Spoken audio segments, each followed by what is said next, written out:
Hey everybody, welcome back to the channel. The Sims 4 For Rent was announced last Thursday, and we've all had some time to sit and actually process this announcement. Of course, a lot of us knew what to expect with the leaks and all that came beforehand, but there are some other things that I want to spend this video discussing with you guys. I know in my previous video, I mentioned waiting to purchase or pre-order this pack, and I still mean that. But for those of you that want to pre-order it or are choosing to pre-order it, if you're going to do so, I want to at least direct you over to Instant Gaming. It is actually on sale over there, and you can pre-order this not for $40 US, but if you're playing on the EA app, you can pre-order it for $31. So roughly a 25% discount. I'm gonna have a link to that pinned in the comments below this video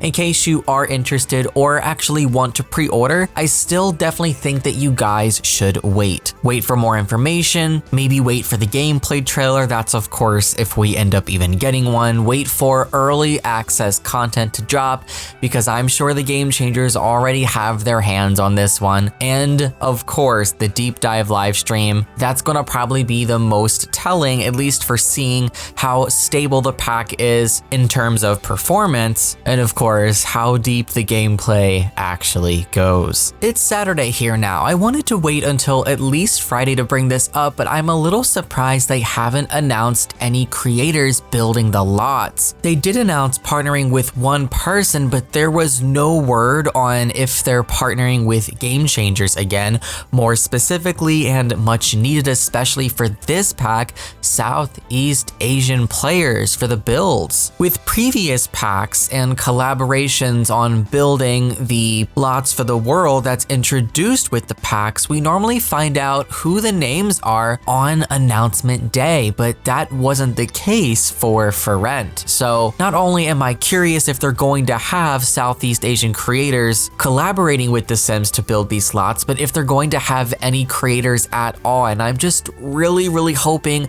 that they don't have the same usual North American players building lots, especially for an expansion pack like this. From my knowledge, and there could be more, but I'm pretty sure there are only like 2 or 3 Southeast Asian creators a part of the Game Changer program or the EA Creator Network, whatever you want to call it, again, that I know of. It's possible there could be more, so I am worried that we may possibly not be getting builds for the new pack from them, but I have been seeing over the course of the past year, they have been accepting new invites into the EA Creator Network. So I'm crossing my fingers and I'm hoping that they went out on a search for these players specifically to help them with this pack. So it is possible that we could have lots built by Southeast Asian players, but they just haven't announced it yet. So crossing my fingers for that. I also want to talk about some discussions currently happening over on Twitter in the Sims community right now. I have seen a handful of tweets from people that are a little upset by the trailer and the key features for this pack. There were some Simmers having discussions about some of the new features, one of which being fear of eviction in the game, expressing that they felt it's insensitive and could trigger some people because some people actually have that fear in real life. And I definitely don't want to dismiss those feelings, but I do want to say at the end of the day, this is a life simulation game. And you know, for a long time, a lot of players, we've been asking for more consequences. We need more negative things in the game. I don't know about you, but when I play a life simulation game, I don't want all rainbows and butterflies. I want there to be negative things as well.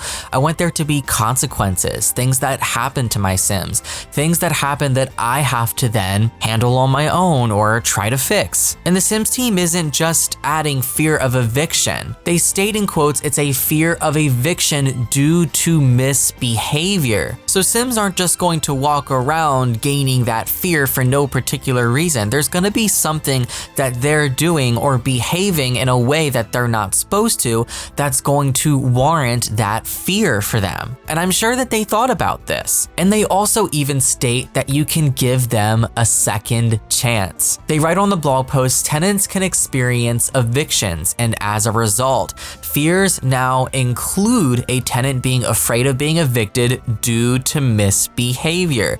But don't worry, you can always give someone a second chance. So they're giving us those consequences, they're giving us those negative things, but they have a positive light to them. It's not just all negative. And honestly, in my opinion, even if it was all negative, I wouldn't be too upset, because at the end of the day, again, for me, this is a life simulator, or it's at least trying to be a life simulator. So we need those negative things. We need those consequences in game. And also another thing to think of, there is a way in the settings that you can turn wants and fears off. So if that's something you don't like, or if that's something that triggers you, you can manage that in the settings menu. I think the outrage is a little unnecessary here, and that's just my honest opinion. You know, there's a lot of other things that we can do in The Sims 4 that could potentially be triggering to some people and have relation to real life. There's a lot of life simulation aspects that we have. You know, there's basically CPS in The Sims. If you're not taking care of your child or your baby in The Sims,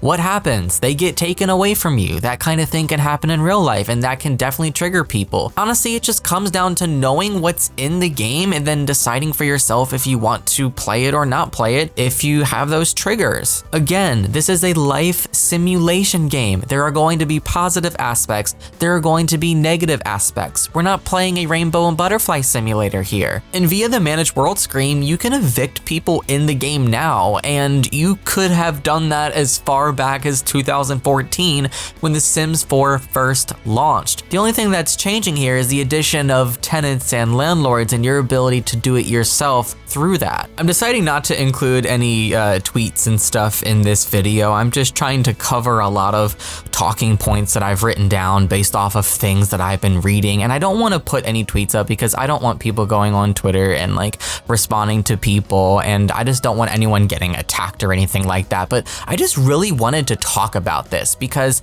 I do think it's just a little ridiculous. You know, I definitely think some people are just taking this a little too far, but I'm curious to know what you guys think about this. Are you happy about these new additions that we learned about in the trailer and in the blog post? Are you guys happy to finally have some more consequences in the game and some negative things that can happen to your Sims? Of course, with positive outcomes too, but in my opinion, this is just something that is so needed. It's so needed.